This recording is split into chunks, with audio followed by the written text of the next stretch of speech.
বন্ধুরা, এই মেয়েটি ঘোড়াটির খুঁটটি কি সুন্দরভাবে পরিষ্কার করে দিচ্ছে। তো তোমাদের কি মনে হয়, শেষ পর্যন্ত কি পারবে এই মেয়েটি ঘোড়াটির খুঁটটি পরিষ্কার করতে?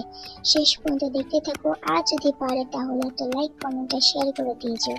আর আমার চ্যানেলে যদি এরকম আরো নতুন নতুন ভিডিও দেখতে চাও তাহলে চ্যানেলটিকে সাবস্ক্রাইব করে দিয়ে যেতে একদম ভুলো না। দেখা হবে অন্য কোনো ভিডিওতে। এখনের জন্য টাটা, বাই বাই। ভালো থাকবে, সুস্থ থাকবে।